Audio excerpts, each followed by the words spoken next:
Thank you all for joining us today. My name is Christina Gothier. I am the Public Relations Coordinator for PERA's Albuquerque office. I am a proud member of PERA's outreach team.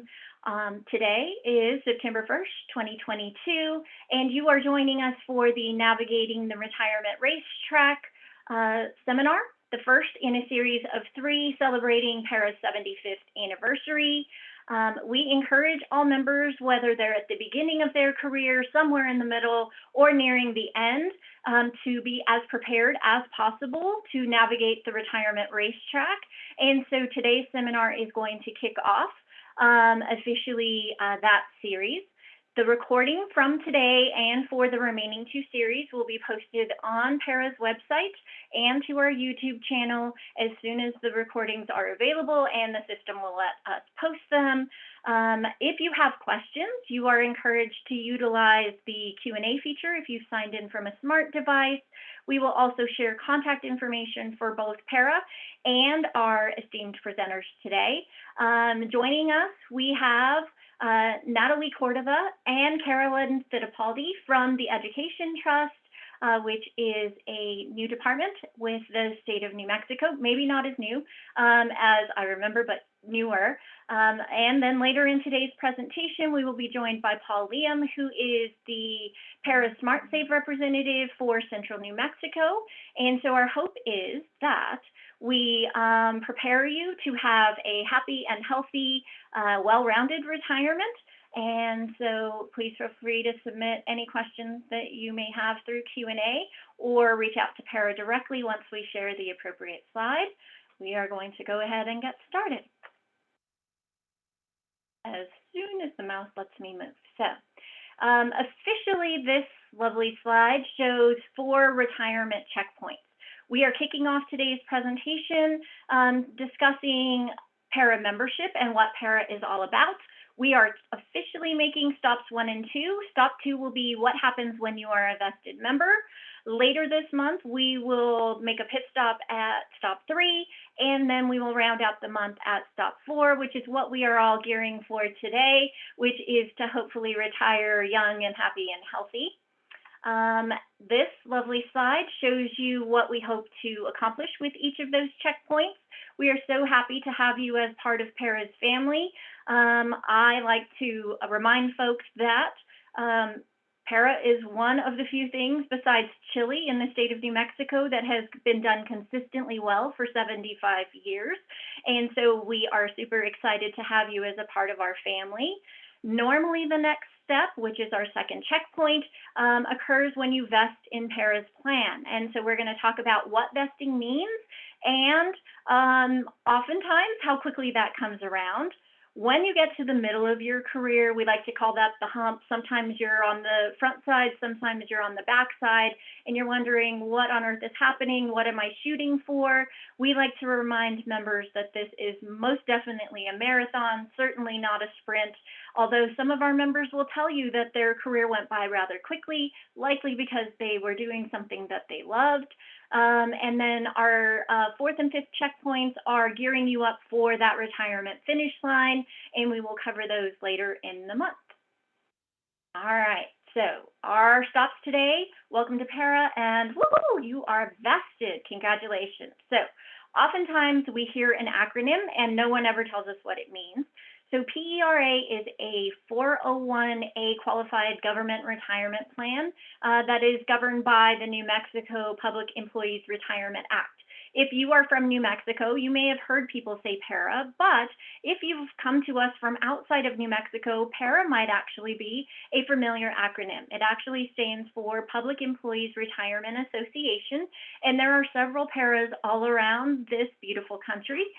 We actually have one to the north, and oftentimes members ask us, can I bring my Colorado PERA to my New Mexico PERA or vice versa? And so PERA in New Mexico is strictly service credit accrued under our plan. We do not accept service credit from any plans outside of New Mexico. We will touch a little bit later this afternoon about what reciprocity means and how we accept service credit from another state retirement system, but PERA service credit accrued outside of New Mexico is not applicable to our plan. All right, so Many of you know PERA is amazing. Lots of us know people who have been PERA members for a long time or might have just joined PERA's family. Officially, we have over 47,000 active members, as well as 42,000 retirees and beneficiaries who are drawing a lifetime pension payment.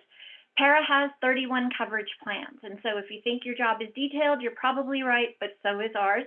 I used to joke that I sleep with PERA statutes under my pillow so that I could learn all 31 plans through osmosis, which is super fun. PERA is governed by a 12-member board of trustees that are elected by people just like you and me. We have members that come to us from the state plan, from the cities, from the counties. We have 2 seats that belong to retirees. The Secretary of State and the State Treasurer sit on our board as ex officio members. And all of those human beings are tasked with no small feat. They are responsible for overseeing the trust fund that our pension benefits are paid from and agency operations are funded. And so they make sure that your hard-earned contributions to your PERA account are only being used for the items that you see here, which is super, it kind of is really calming to me, knowing that the fund can't be tapped into for other projects around the state. It can only be used for these functions, which is nice. All right, so I mentioned earlier that PERA is a 401A as an apple. We are also a defined benefit plan, which means almost every one of us in this space will have the same formula applied to our pension benefits when we retire. And so that's what makes us a defined benefit plan. As I mentioned earlier, we pay you once a month for the duration of your lifetime, provided you meet our minimum age and service credit eligibility retirement requirements. And that has nothing to do with what you are paying in biweekly from your paycheck to the plan. Your benefit may also be eligible to receive a cost of living adjustment, which is affectionately known as COLA. As active employees, we know we only receive a raise if our agency's budgets allow for it.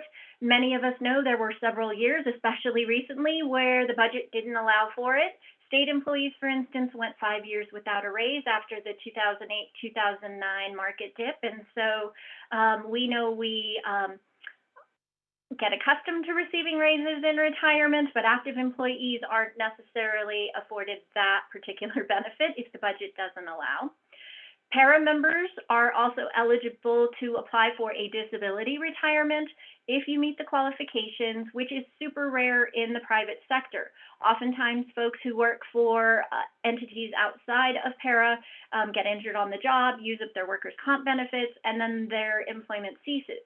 If you meet the minimum qualifications, you have the ability to apply for a disability retirement before you give up your right to your retirement benefits. So definitely some additional perks to being a PERA member. All right, so our fun topic of interest, PERA, tiers, and vesting. And so oftentimes when a member reaches out, they say, I'm not entirely sure which tier I fall under, and so this slide should hopefully help clear the mud.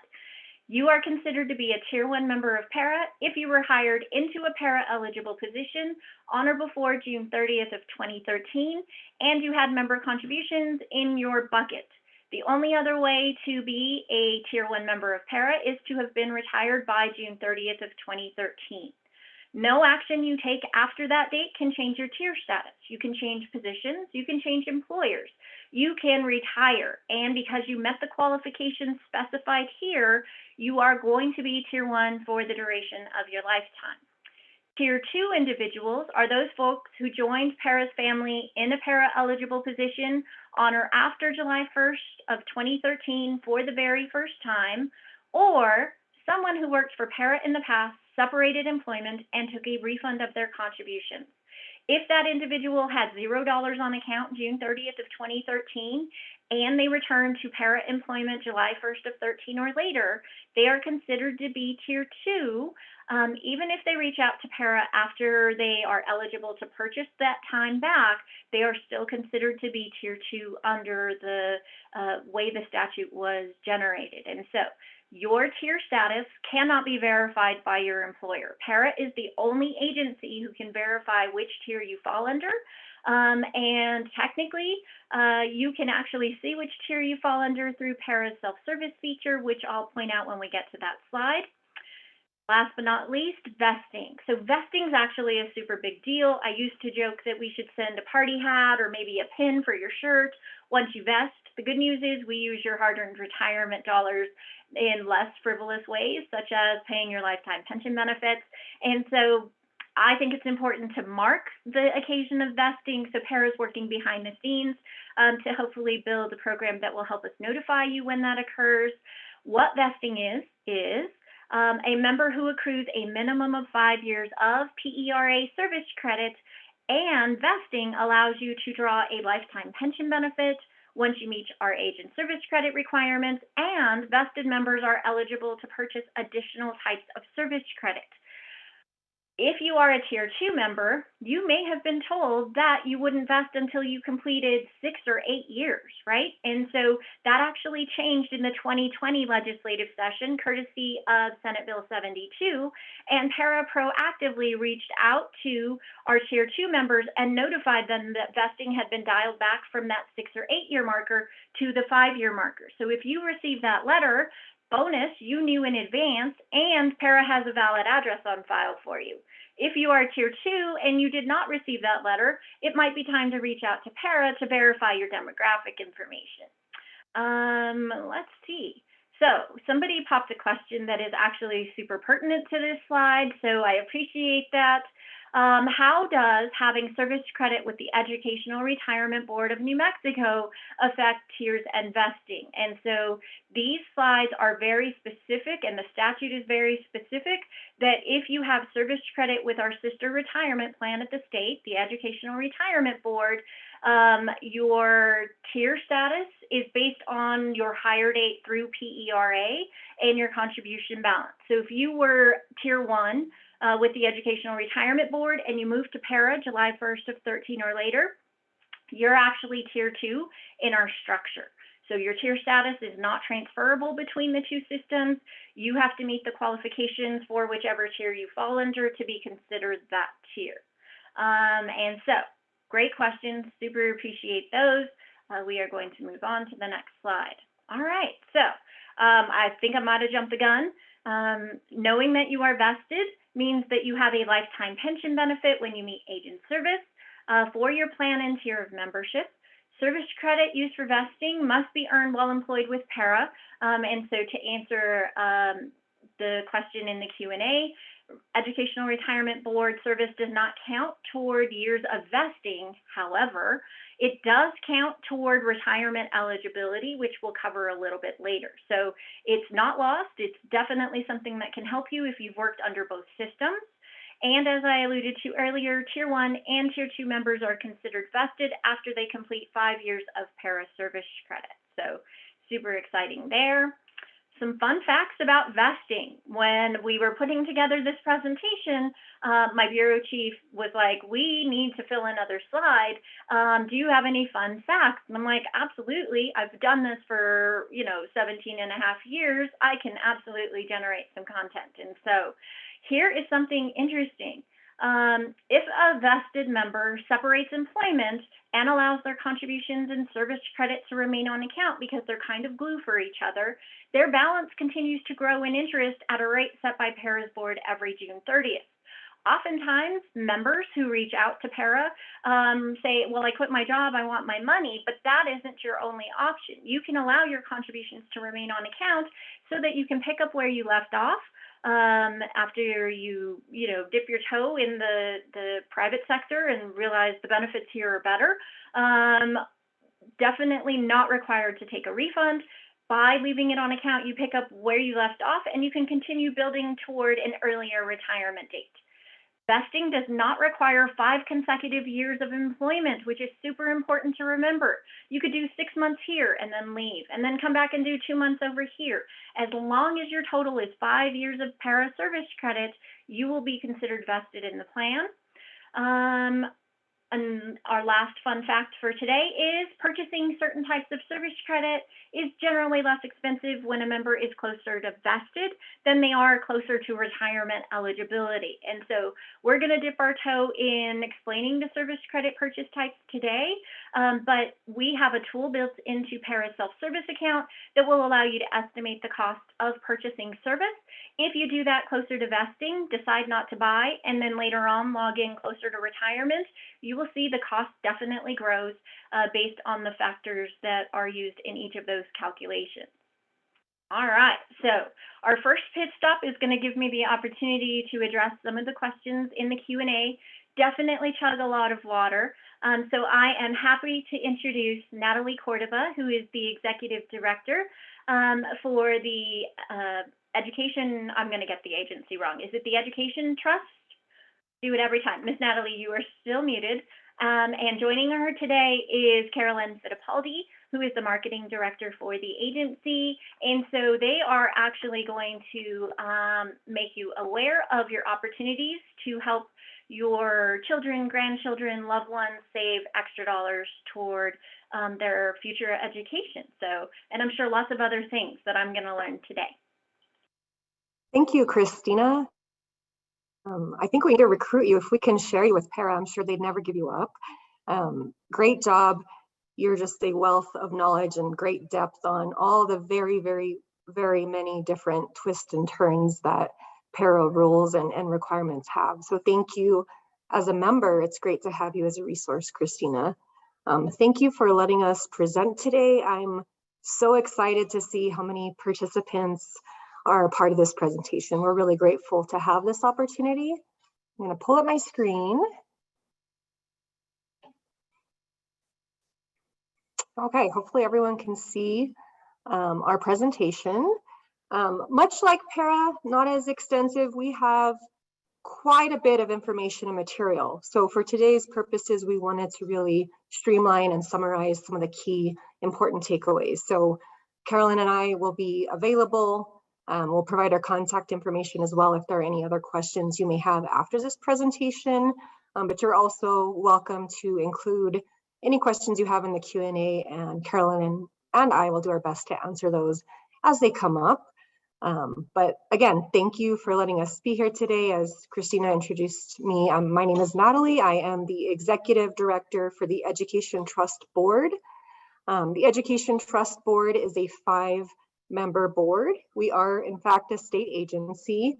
We've been around about, I think, 22 years, and that was just 2 years after the federal government authorized what's called Section 529. So that's why you'll hear 529 savings, college savings plan. It comes from the IRS code that authorized this really fantastic way to save for future education costs. Also, Christina introduced Carolyn Fittipaldi, our amazing marketing director. She'll be taking on the second half of the presentation after I run through the first half of the slides.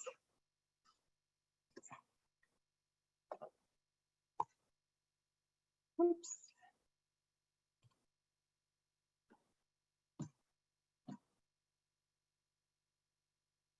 Okay. Forgive my operator error in advancing the slide. So the first part we'd like to share with you, you obviously signed up for a retirement seminar, webinar, information-based presentation today. And you may not have known how similar the connection or link is between saving for future education costs as well. It can be viewed as kind of the same side of two sides of the same coin, really.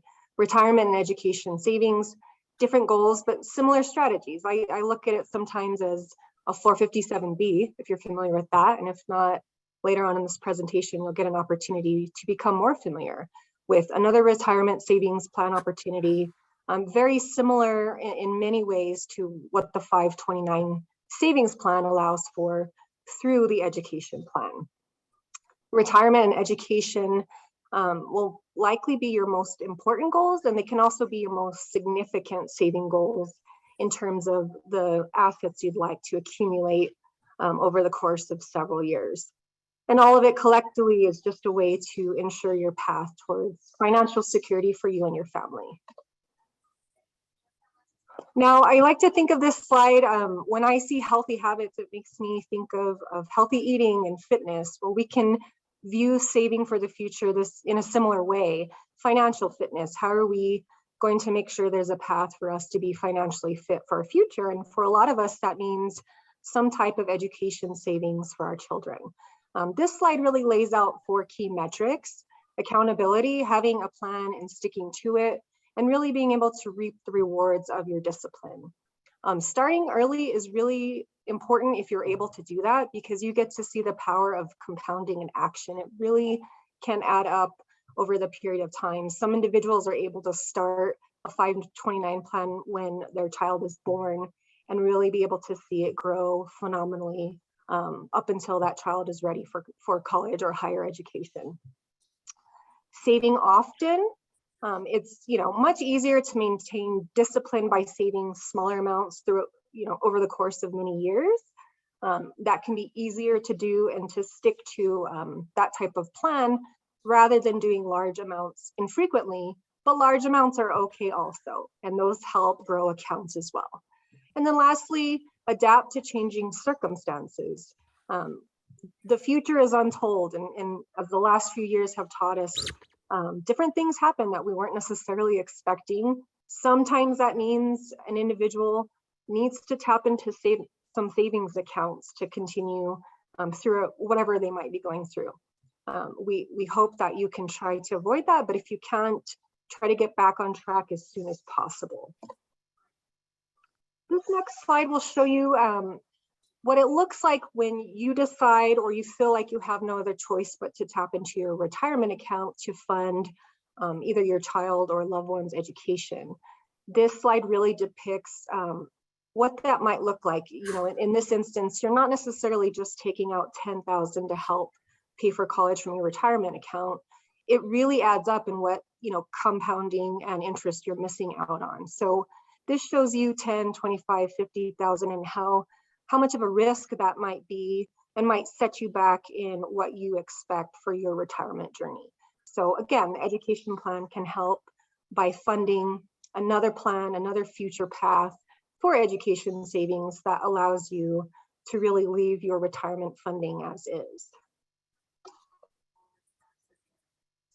This is a really incredible slide. The first time I saw it, I really appreciated the graph and what it is showing us. So Saver A had an education plan and was able to graduate from college and start contributing to a 401k rather immediately, whereas Saver B had more loans to pay off and so didn't have the ability to contribute initially to a 401k or as much.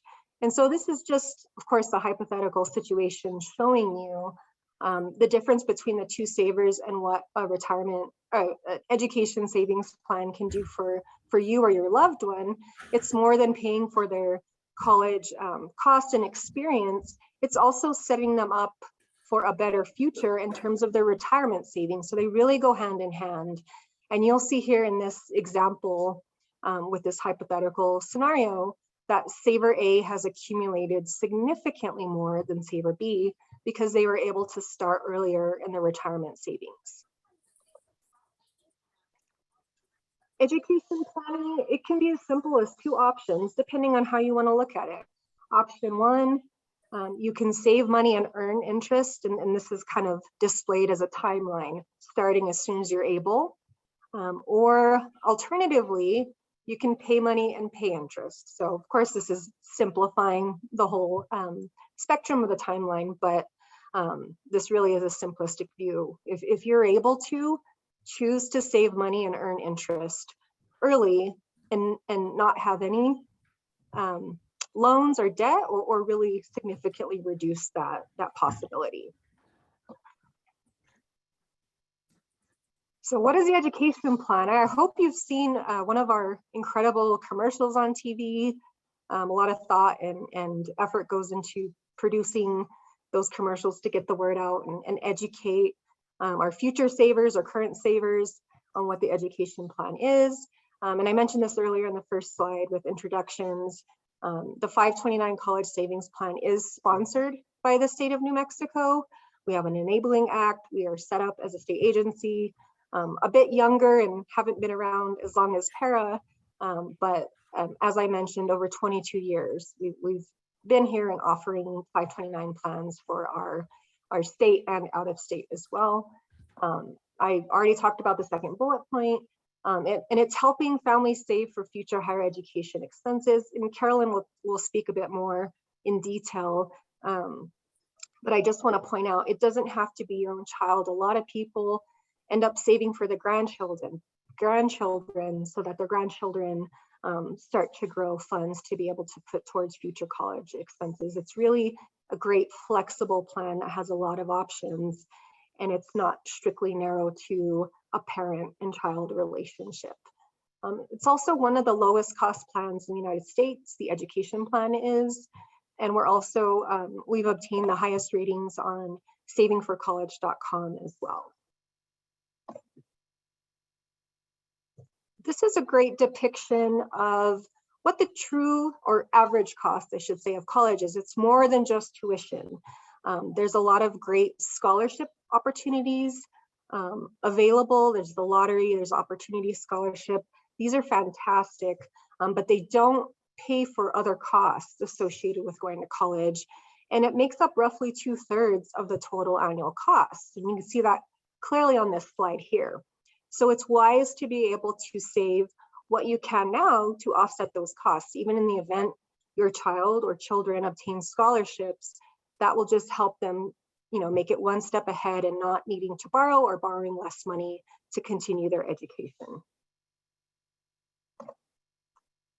This next slide talks about research from the sources cited here on the slide, of course, noting that over time, available financial aid has decreased much more significantly in an offsetting direction, given the increase in college and inflation in college tuition and other associated costs. So this is kind of showing the depiction in less available, higher cost. Again, this is where the education plan can really help you offset this trend and be prepared for future higher education costs. And Carolyn knows I really love this statistic or data set. It's really encouraging. Just $500 saved, just $500. A child is 3 times more likely to attend college or vocational school and 4 times more likely to graduate than those without any savings at all. And it's more than just the $500. It's a child knowing that someone believes in them enough to save something for them for college. And I think one of the key takeaways of this slide is it's, if you can't save or don't feel like you have to save an incredible amount of money to make it worth your while and let your child know that you believe in them. $500 is something that will really catapult their belief system into this process. So again, it's really more than just financial savings. The education plan is a great way to get there. And I'm really excited to turn it over to Carolyn Fittipaldi for the last half of the presentation. And as I noted, I'll put in the chat our contact information as well for all of you to take away, and I appreciate it. Thank you.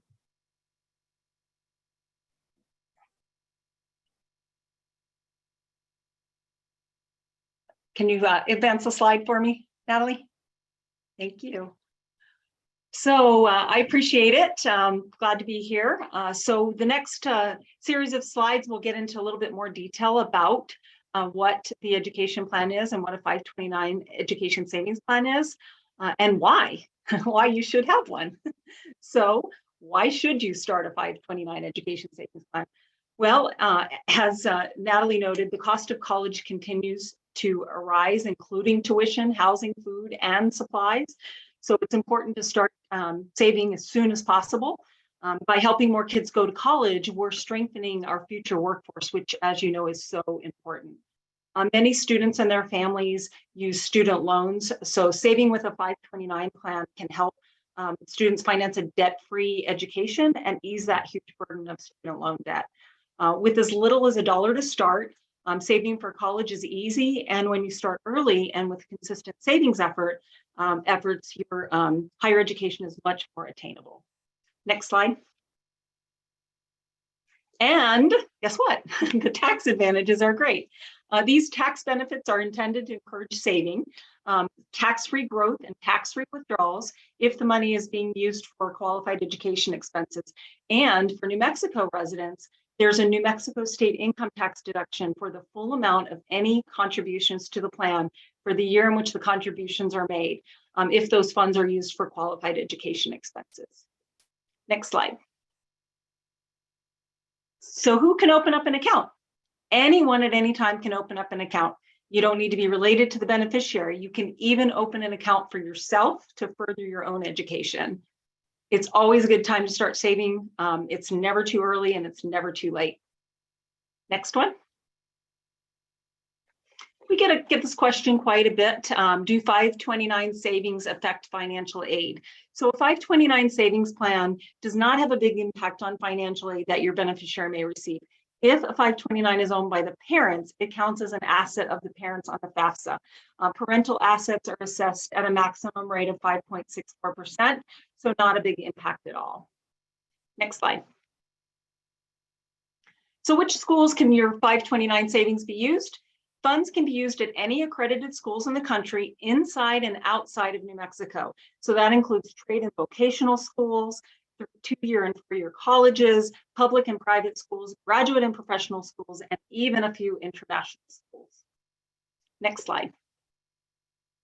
And you can use the savings in your account for a variety of courses of study, from certificates to master's and PhD degrees, so very flexible. Next one. So some examples of qualified expenses. 529 plans are flexible and can be used to cover a variety of educational expenses. Some examples include tuition and fees, room and board, books, computers, internet, educational software, and lots more.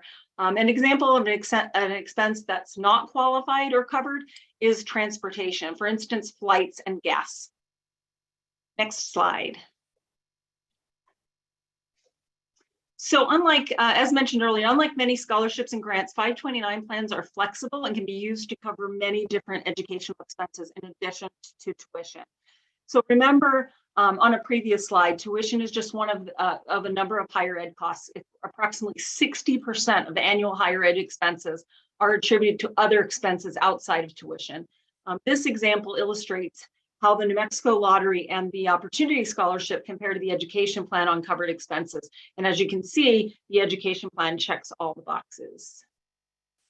This is another question we get quite frequently. What if the beneficiary doesn't go to college? Darn it.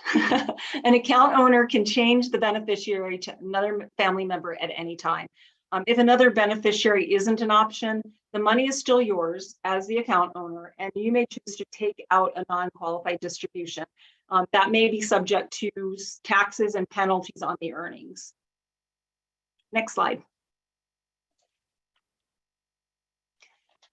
So we've divided our plan investments into 2 broad categories: the keep it simple and the show me options. Most 529 account owners select that keep it simple option for their 529 investments. This approach is based on the beneficiary's year of enrollment. So our account owners tend to like that set it and forget it nature of these portfolios. Each portfolio consists of a blend of investments that automatically change to become more conservative as the year of enrollment gets closer, similar to a retirement plan where when you're younger and you first start working, your investments are a little bit more aggressive and they get more conservative as you get closer to retirement. So it's very similar. The year of enrollment portfolios consist of a variety of low-cost passive or index funds. Think Vanguard, for example. Though the average cost for these portfolios is quite low, the year of enrollment portfolios also serve as the default option for those who do not feel comfortable making an investment choice. Next slide. Go. The education plan also has a variety of investments designed for more experienced investors. There are both passive or index allocation options as well as actively managed allocation options, and all options are low cost. There are also 5 individual fund options, including a socially responsible option. All of this information is on our website if you want to dive into the plan documents. the information is very detailed, all of the different investment options for both the Show Me options and the Keep It Simple options, as well as the fee structure, all on the website at theeducationplan.com. Next slide. So remember what Natalie said earlier, and we just loved, I love this, this data too.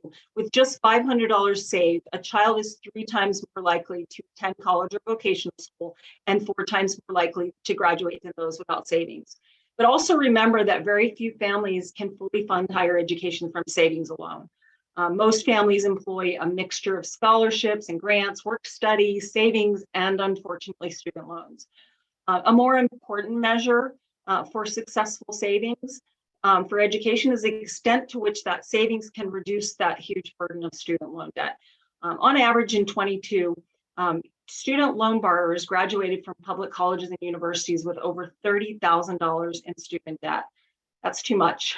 As the chart shows, just 15 years of saving just $100 per month with an average return of 5% cancels out that average student loan debt. Next slide.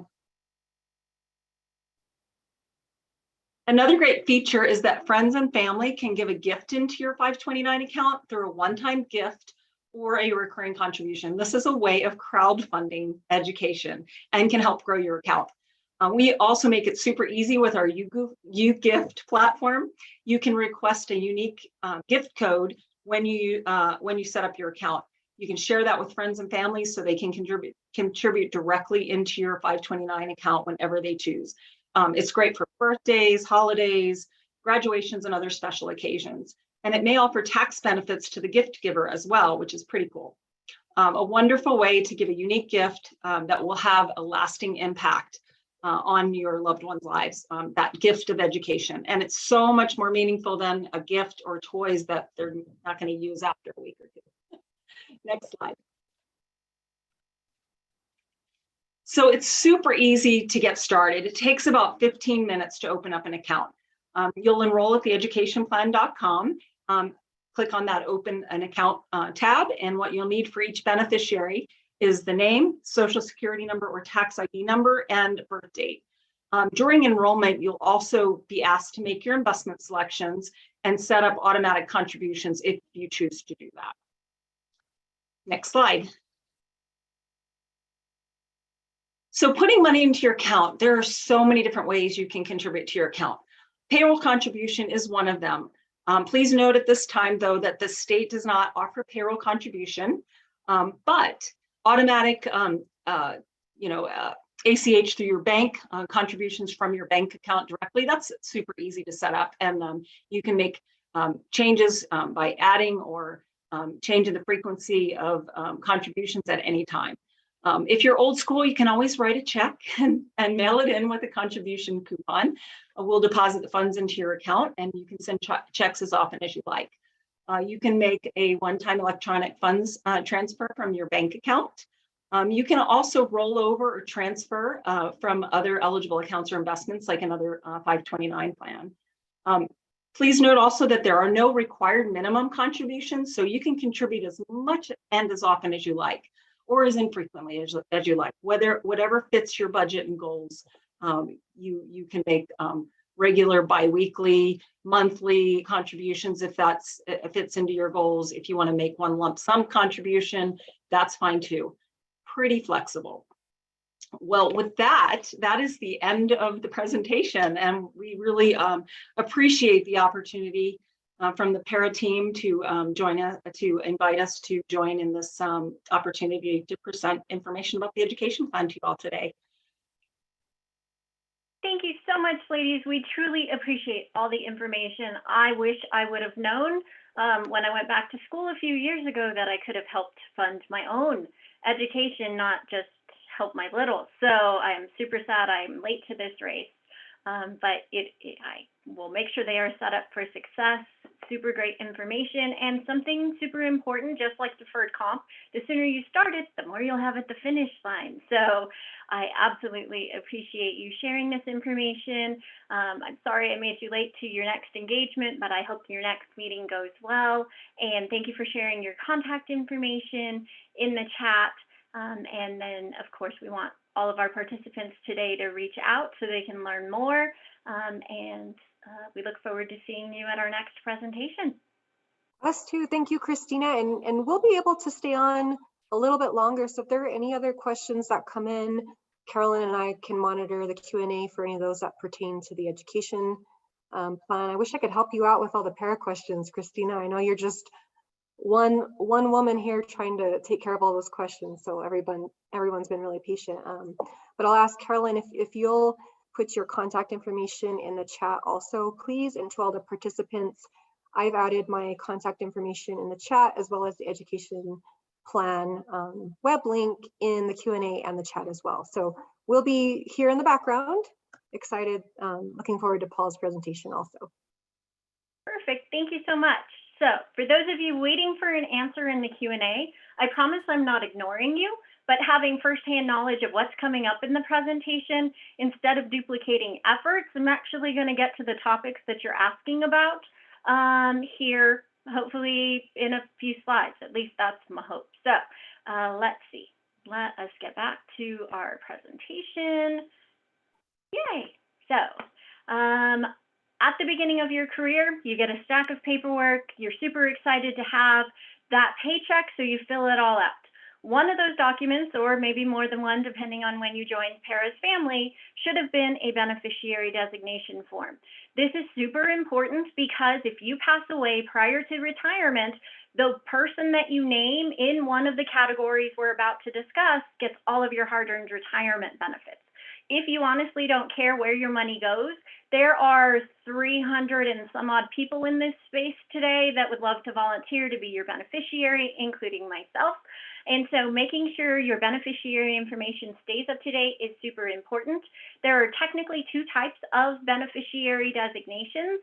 And so you actually will designate a refund and a survivor beneficiary. Your refund beneficiary is in play if you pass away before you vest. PERA is not allowed to keep any of your employee contributions or the interest that has grown on those dollars. And if you pass away, we need to know who to pay that out to. If there is not a designated refund beneficiary in your file and you are not married or you don't have a minor child under the age of 18, those dollars go to your estate and then your loved ones get to duke it out in probate court. If you are vested at 5 years or your death is duty related at the time that you pass away, your survivor beneficiary, one human being, name, date of birth, social security number, tax ID number, gets lifetime pension payments in your name, which is a super amazing gift for your loved ones.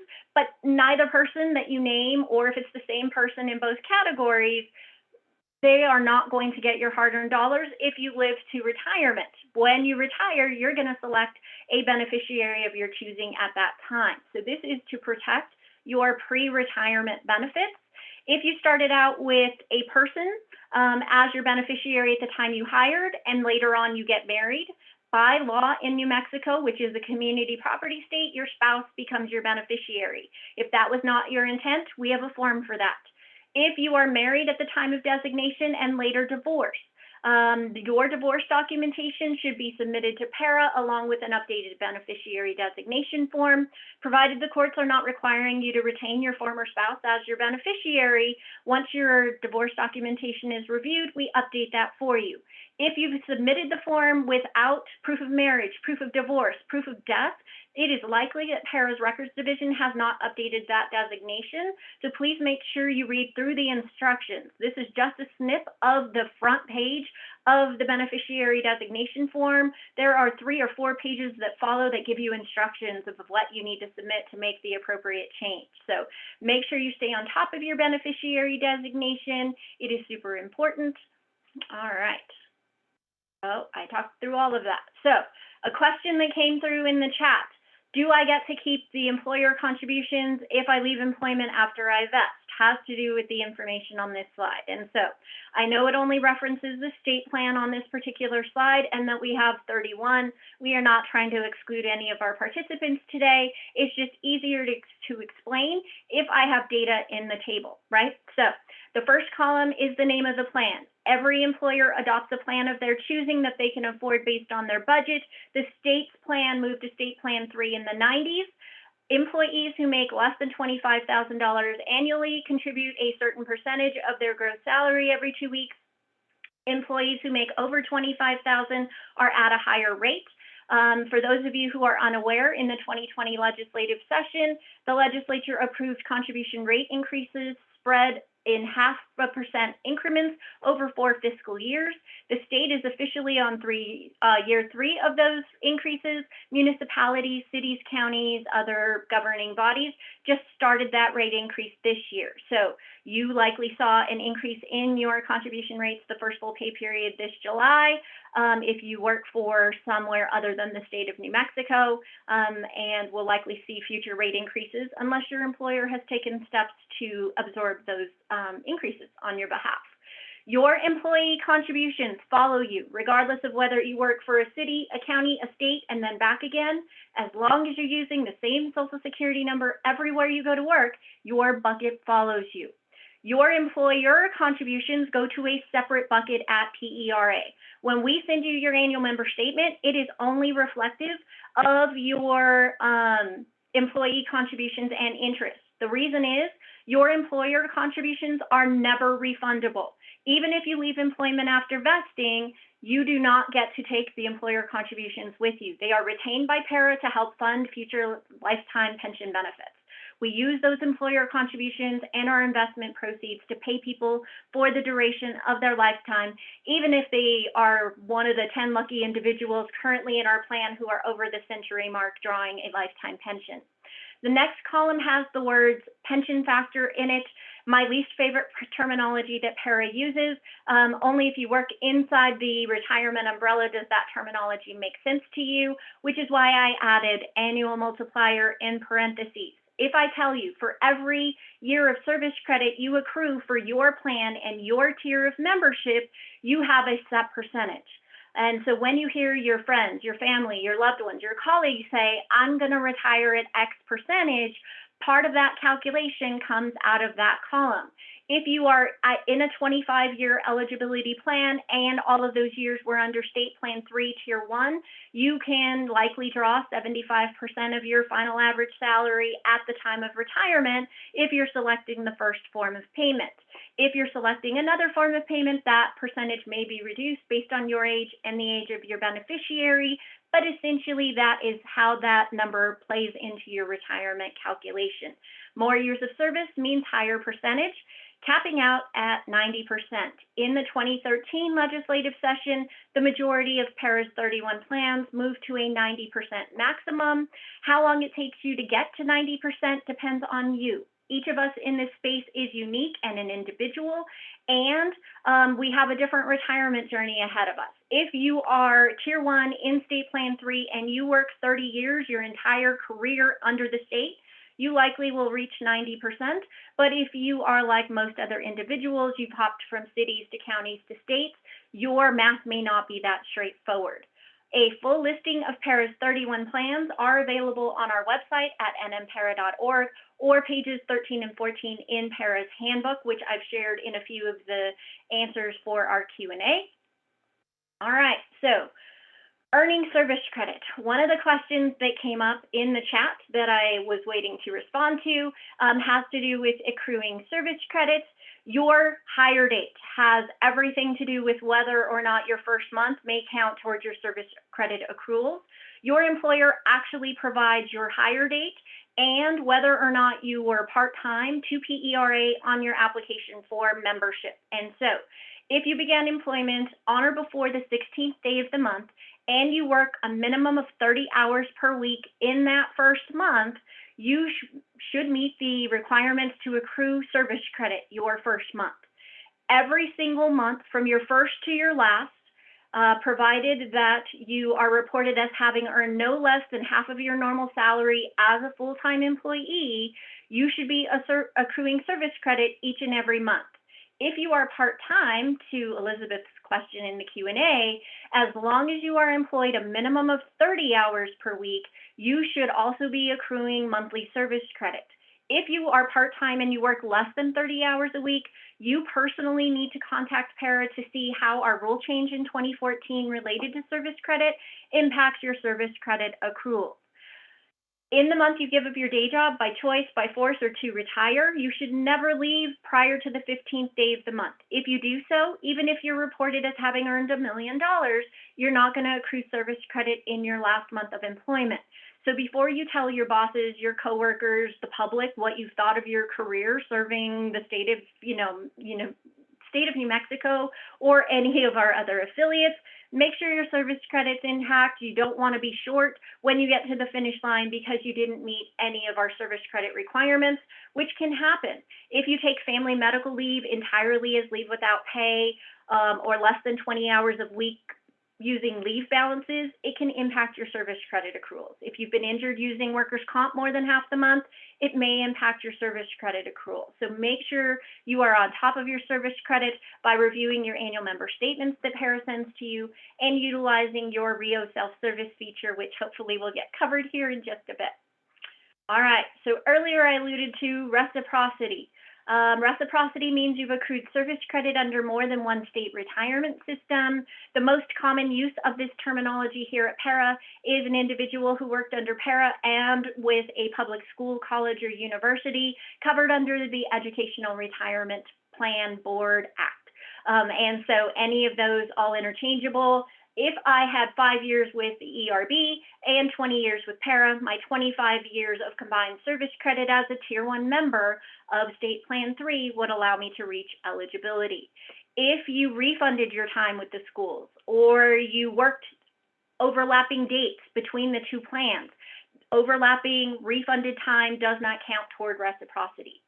How does it change your retirement? Well, you must apply for retirement under the last state system you're employed with. So as a PERA member working for PERA last, likely, I'm going to apply for retirement even though I have reciprocity with ERB. It does require some extra paperwork on my part, so it's imperative that I tell PERA I have service credit in both systems when I'm applying for retirement.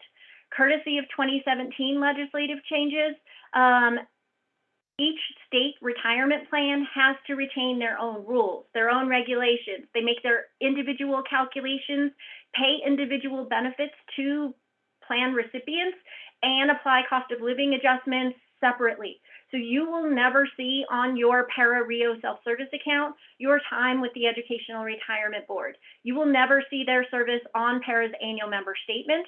There are rare instances where their service credit shows up on our side. If you request an estimate of benefits and tell us you have reciprocity, or you request a service credit verification and tell us you have reciprocity, we will put it in the body of one letter. So just making you aware there, which answers the last question, which is why can't I see that anywhere that I'm looking on my own? The good news is that you can create a self-service account on their website. So I'll drop that in the chat in just a bit. We are just briefly going to touch on this topic because we are running out of time in our hour webinar, purchasing service credit and free service credit.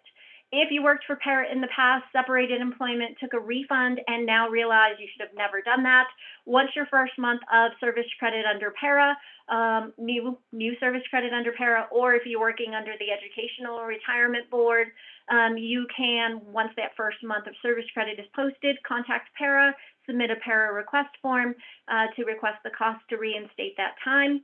Withdrawn service credit can be purchased 1 year at a time, as you can afford it, or all in one lump sum, provided you do not exceed the plan max.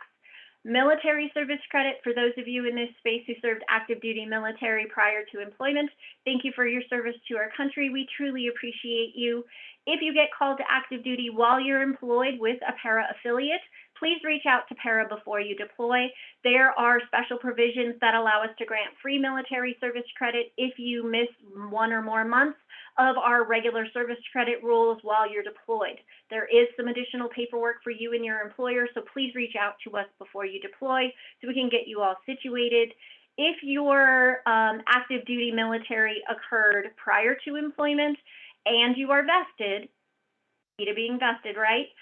You have the ability to purchase 1 month at a time, up to 60 months maximum, provided you serve 60 months. You can purchase that towards your overall service credit as long as it doesn't take you over plan max. The cost of military is based on the employee and employer contribution rates that we covered a few slides ago for the plan you're enrolled in at the time of purchase. Every contribution rate increase drives that cost up. Every raise that you receive is driving the cost up because it's based on your final average salary. If you are vested, every vested member who has not yet purchased the maximum can purchase airtime. Once you are vested, you can purchase 1 month at a time as you can afford it, up to 12 months maximum towards your overall retirement goal.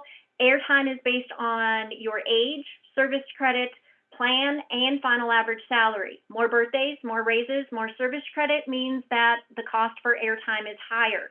The good news is, courtesy of our amazing self-service gurus here at PERA, they have built in a member's ability to estimate the cost of military service credit as well as the cost of airtime. So if you're curious what it might cost you to buy service credit, we have built that into your self-service feature so you don't have to wait for a formal request to be processed. So we will point you in that direction in just a little bit. All right, so someone asked earlier, can I accrue a minimum of 5 years and then go on with my life? Can I come back and apply for retirement later? And the answer is absolutely yes. As long as you do not take a refund of your contributions, which are the glue holding that service credit in place, you can allow it to remain on account. It'll continue to grow interest at a rate set by PERA's board, and then you can apply for what we call a deferred retirement. If your intent is to work until you reach the retirement finish line, Tier 1 members of the majority of our plans will find their age and service credit markers in the upper right-hand corner. If you happen to be a member who is employed under municipal police or fire plans 3, 4, or 5 under Tier 1, your retirement eligibility is here in the bottom right-hand corner. Since this is not our geared toward retirement segment on our Racetrack, I'm just going to touch the highs and lows on this slide, but if you have questions, I'm going to share contact information later. Tier 1 members of the plans that are not police and fire 3, 4, and 5 likely have to reach 25 years of service credit to be eligible to retire at any age. With a minimum of 5 years of service credit and 65 birthdays, a member is also eligible to retire. Somebody posted in the Q&A, I've heard something about 25-year retirement, but can I retire at 5? And the answer is, if you're Tier 1, the answer is yes. However, someone who puts in 5 years does not draw the same benefit as somebody who puts in 25 or more years. Earlier, we talked about our defined benefit plan. If you're multiplying 5 years times the percentage for your tier and plan of membership versus 25 years multiplied by that annual multiplier, it is a very different percentage. So the more you put into your retirement, the more you get back out. Your 20-year retirement plans that we discussed allow members to retire at 20 years at any age, or the other age and service markers are identical, with the minimum being 5 years and 65 birthdays. For our Tier 2 family members that are not public safety, you can retire under a minimum of 65 birthdays and 5 years of service credit, or what we call the Rule of 85. PERA requires that you have a minimum of 5 years of service credit. Please note it does not have to be all PERA years. It could be 2 years of ERB, 3 years of PERA, and you can get on your way to retirement. But it does have to be a minimum of 5 years of combined service credit. Once you have that threshold, full years of age, full years of service credit added together needs to equal 85 before you are eligible. We created this lovely example formula when members started asking when Tier 2 was officially unveiled, July 1st of 2013. How do I calculate how long I have to work? So what we recommend is you start with the number 85, subtract your age at the time of hire. When you get that result, you're going to divide by 2. This formula presumes that you're having a birthday every year and that you're accruing a full year's worth of service credit every year. If you're part-time, less than 30 hours a week, this formula will not work for you. Let's see, other fun things. Full years of age, full years of service. If you do this math and you come up with a half, you either have to get to the next full year of service or your next birthday to satisfy Rule of 85. If you are Tier 2 public safety, 25 years at any age or a minimum of 5 years and 60 birthdays allows you to retire. So if you are on the recruiting team for your public safety department, you are sitting on the only 25-year at any age retirement plan. It might just help you recruit some new bodies. All right, Mr. Paul Liam has joined us and has been graciously waiting for the last half hour, if not more. He is our PERA Smart Save Deferred Compensation representative. He and I have worked together for a very long time. We truly appreciate him joining us. At the very beginning of my very first PERA job, I got some really sage advice, which was do not name your boyfriend as your beneficiary, which I took absolutely wholeheartedly. The advice I didn't take was start deferred comp now. It wasn't until I came to PERA and saw a PERA Smart Save presentation that I actually filled out the paperwork quickly and realized that I missed out on 5+ years of building future retirement savings. And so, Mr. Paul, the floor is yours. Would you like me to pull up anything on the screen for you? You can use that that one page that has the different contribution amounts, and that's all I'm gonna need, because we're scheduled for an hour, right? We Well, are. I'm on negative 2 minutes. Most of Okay. our I'll folks keep will it. stay on, maybe. I will keep it brief, but feel free to reach out. As Christina said, I work for Voya Financial. I've been doing what's planned for a long time. I handle the central part of the state. So basically border to border, I have the I-40 corridor. So I handle that part. Peter Bo Rapman, he is a new rep. He handles the northern part of the state. Linda Miller handles everything down south. So if you are not in Albuquerque area, we have a couple other reps to reach out to too. So yeah, that was the new twist, having the 529. Great plan. I actually have that. Listening to the presentation, it reminded me I needed to put more money in there too. My daughter's attending a school right now, so that's a great plan as well. So welcome to the circuit. I mean, that's another important piece to have. You have your retirement, you have your supplemental retirement. Education is a huge expense as well. As those slides rang pretty much true. So that 529 is important. So again, if you haven't gathered, you have one of the best pensions in the nation, which is great because New Mexico, we're never on the top of any list. We're always at the bottom. Not the case with your pension. One of the best pensions out there. The fact that they offer you a secondary plan tells me a lot though, too. How much is that going to pay? That'll pay the bills. How much on top of that? So that's where these types of plans fit in to help you with the personal savings component of that three-legged stool, pension, Social Security, personal savings. So this is a great step towards that. So what you've got here is a 457B. Most people are not very familiar with 457B, but pretty much everybody's familiar with 401k. So these fancy numbers are just the tax codes that cover the different types of plans. So basically that number determines who's allowed to participate in the plan. So 401k is private sector, 403B is schools, hospitals, nonprofits. What you guys have is 457, and that's for state and municipal employees. The big difference with 457 over all those other plans, including IRAs, is that this is based on employment, not age. So the second you leave here for whatever reason, quit, retire, get fired, take a job with another paraffiliate, that break in service allows you to take money out without a penalty. Those other plans have an age restriction. So all the ERISA plans, if you take money out before age 59 and a half, they will stick you with a 10% penalty as well as the taxes. So deferred comp does not have that. So as a pure retirement vehicle, you got the best option. You retire, there's no waiting period. The money's available as soon as you leave. The flip side of that, though, it is not a savings account. I like to make this clear up front. It is a retirement account. There are 3 ways to get money out of your account while you're working. You can't just take it out and take a penalty. It doesn't work that way. There's really only 3 ways you can get money out while you're working. First way is what they call an in-service distribution.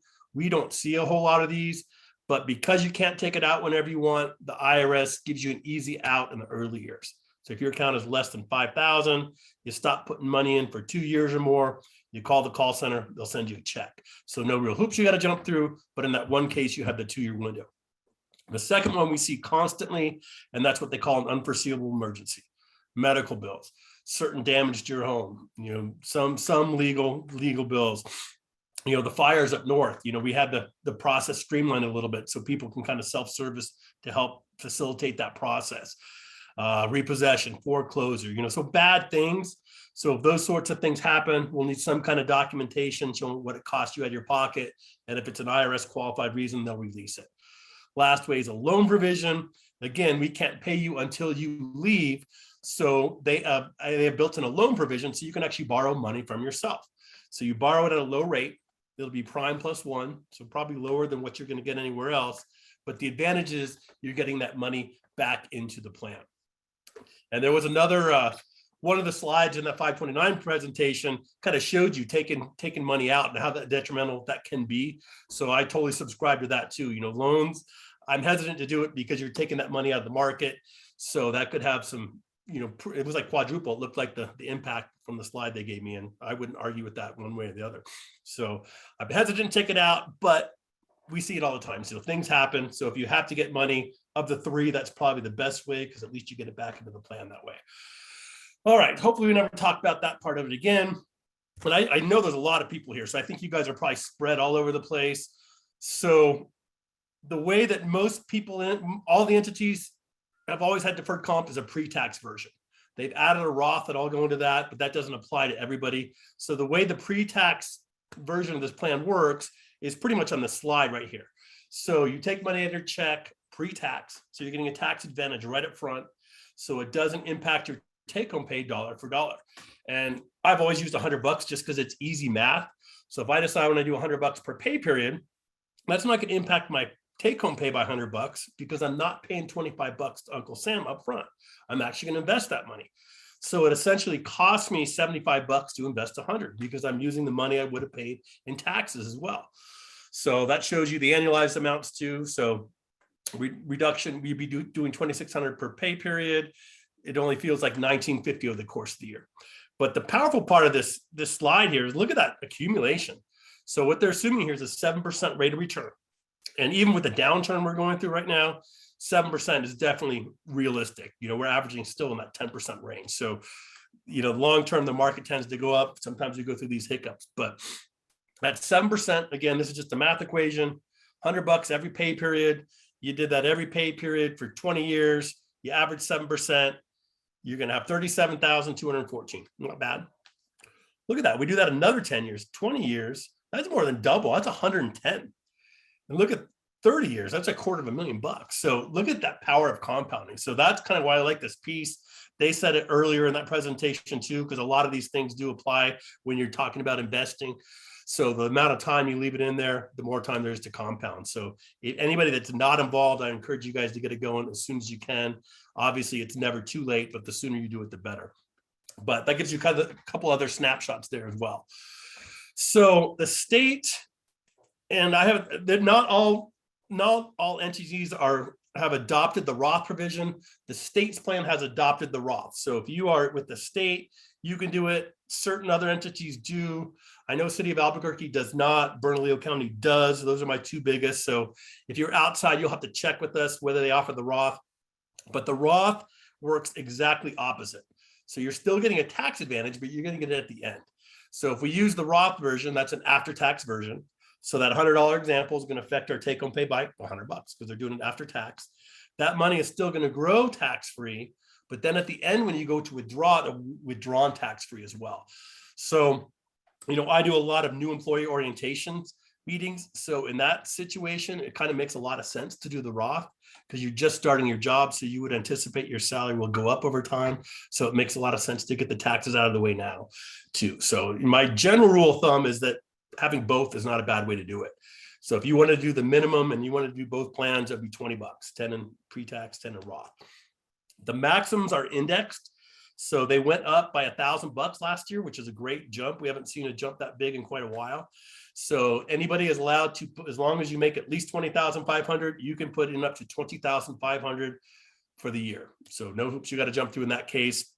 Anybody over age 50 is allowed a little bit of a bonus. So you get to put in up to 27,000. There's actually a catch-up provision that allows you to go back and make it for years that you didn't put the max in, which allows you to put in double the regular max or 41,000 for 3 consecutive years. So there's a lot of room to shelter money. A couple other uses for this too at the end. When you guys leave, all that sick and vacation time that they're going to pay you out, if you take that payment directly, they're going to tax you heavily.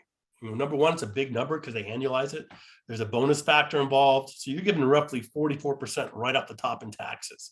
So a much more tax effective way of doing it is at the end, you're allowed to roll that money into deferred comp instead of taking it directly.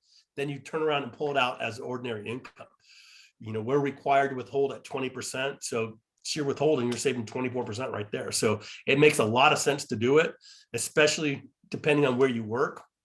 Each entity has different rules, but if you work for City of Albuquerque or Bernalillo County, the number of sick and vacation hours you guys carry is unbelievable.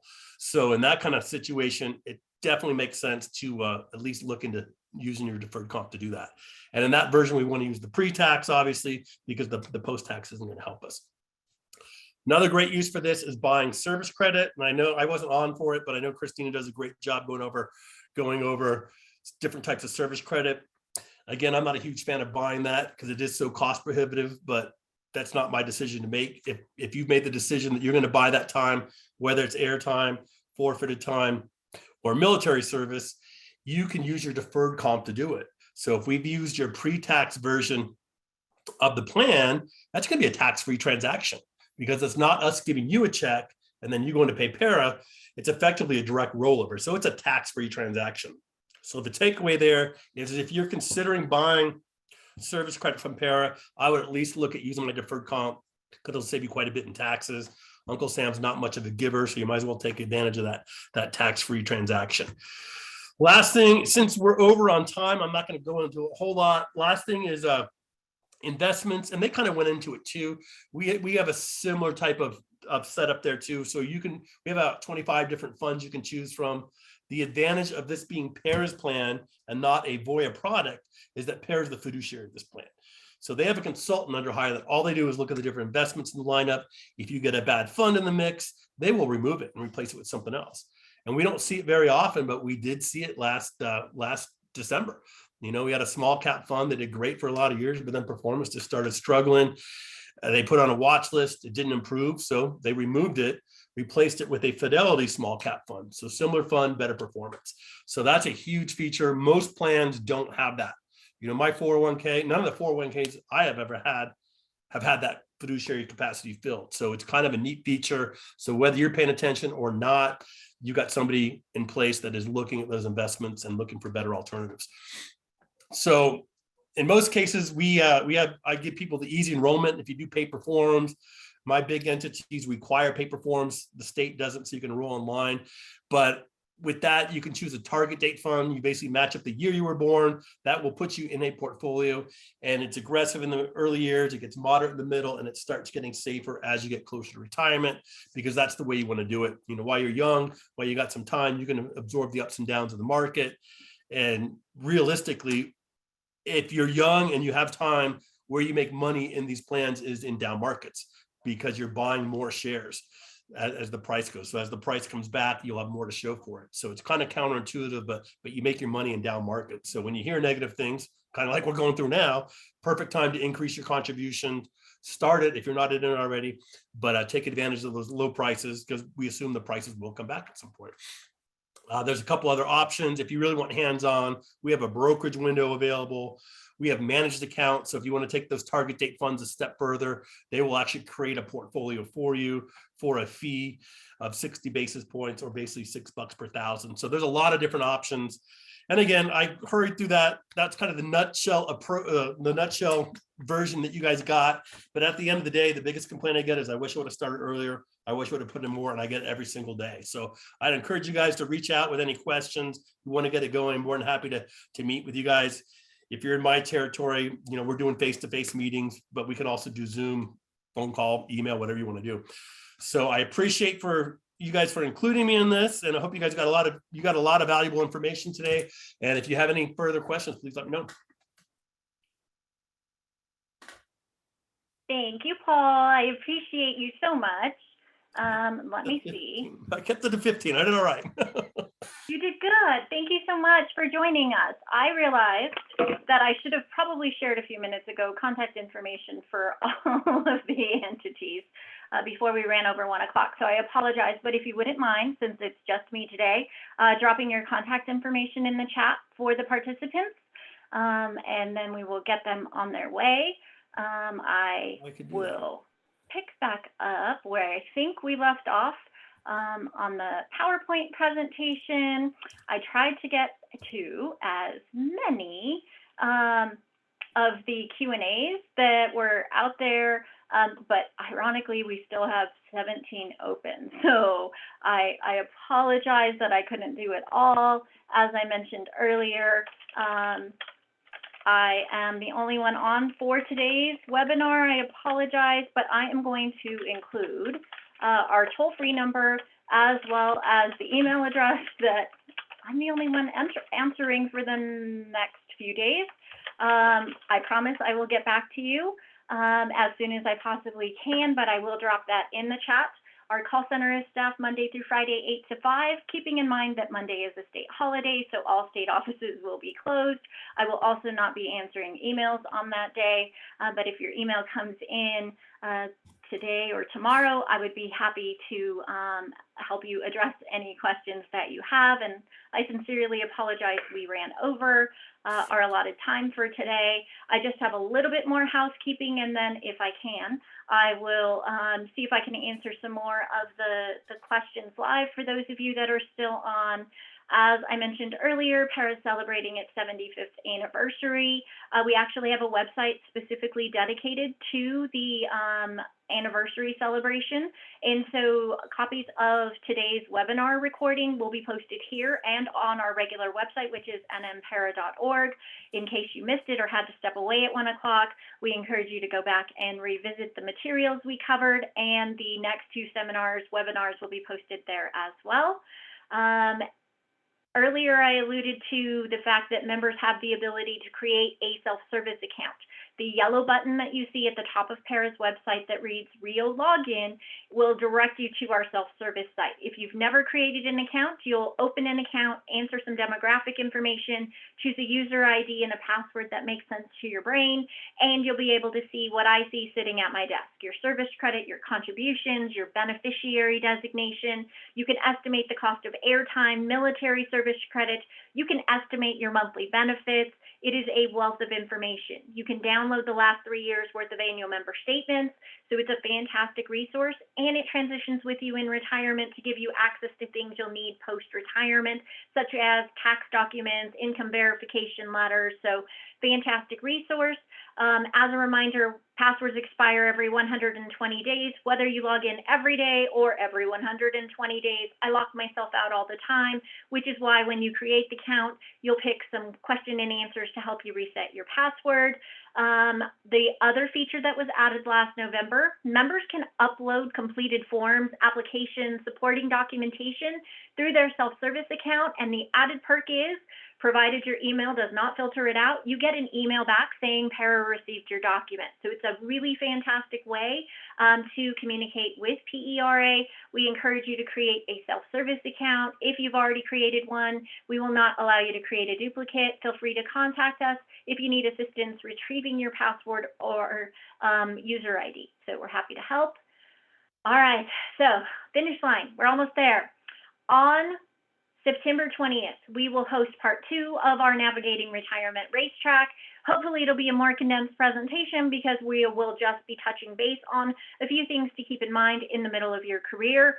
Part 3 will likely run over, just giving you fair warning, on September 28th, because we are going to help you get to the retirement finish line as well prepared as we possibly can. And so if you are free on those days, please feel free to join us. If you are not, the recordings will be posted as soon as they are made available to us. Contact information, I did drop some of that into the chat for everyone in case you had to drop off, but PERA does have 2 offices. One is located in Santa Fe, across from the Santa Fe New Mexican. The PERA-Member Services email address is normally answered by my colleagues who are out of the office today. I am answering both the PERA-Member Services and the PERA-Albuquerque email address. So whichever one you decide to email, you will get a response from me during normal business hours, because our IT team is trying to help us preserve our mental health. They don't let us work outside of my business hours in my HR provisions, so I will get back to you as soon as I can. If you prefer to speak with a live body, you can call any of the voice numbers listed. Please keep in mind there are only 6 call center members, and there are, 80,000 people in our system. If you are on hold more than 10 minutes and are capable of sending an email, send an email. I promise I'll get back to you.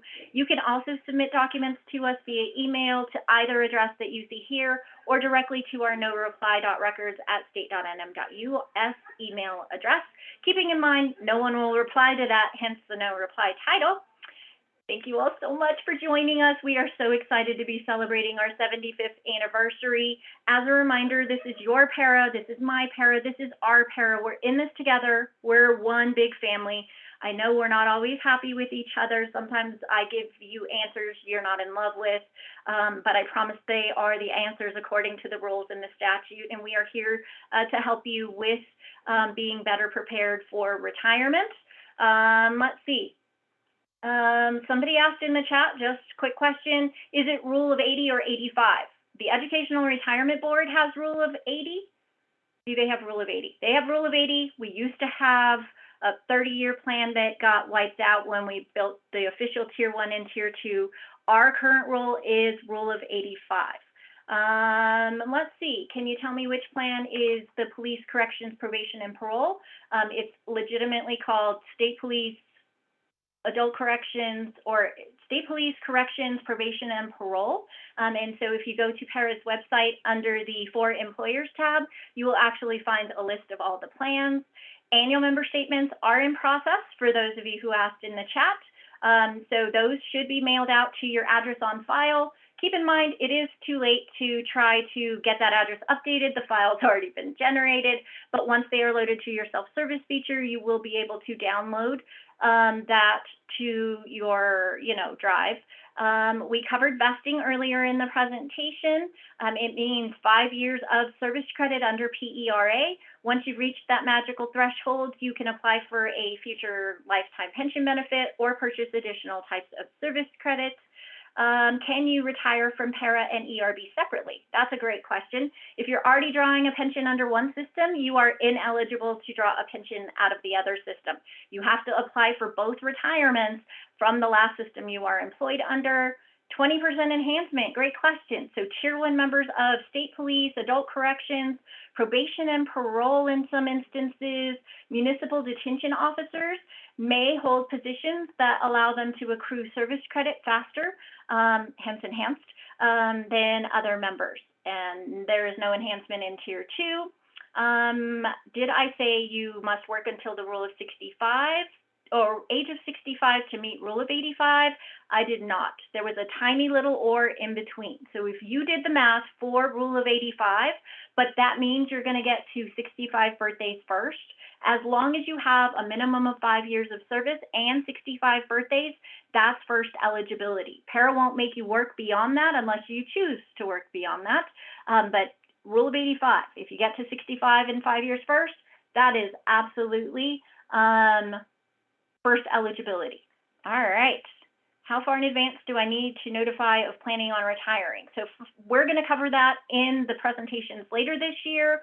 If you're within 3 years of retirement eligibility, we encourage you to submit a request. PERA request form is available on the Forms tab on PERA's website. We suggest you submit your application for pension 6 months in advance at the max, 60 days in advance at the least. Thank you so much for joining us today. I've got that. Thank you for sharing your email in the chat. I tried to load the presentation onto the chat, but if you email PERA Member Services, PERA-Member Services, or PERA-Albuquerque, I would be happy to share a copy of today's presentation. If you dropped it in the chat, I will do my best to send that out to you. Let's see, is it true you get to retire at the highest paid salary that you've been at for 5 years or 3 years? So those are questions we're going to cover later this month. The answers are also available in the handbook, but technically Tier 1 is highest 36 consecutive months. Tier 2 is highest 60 consecutive months. I already answered that question. What about 60 plus 24 years? That is not rule of 85, but if you are Tier 1 with 60 birthdays and 20 or more years of service, you would be eligible for retirement. So I just realized I never stopped the recording.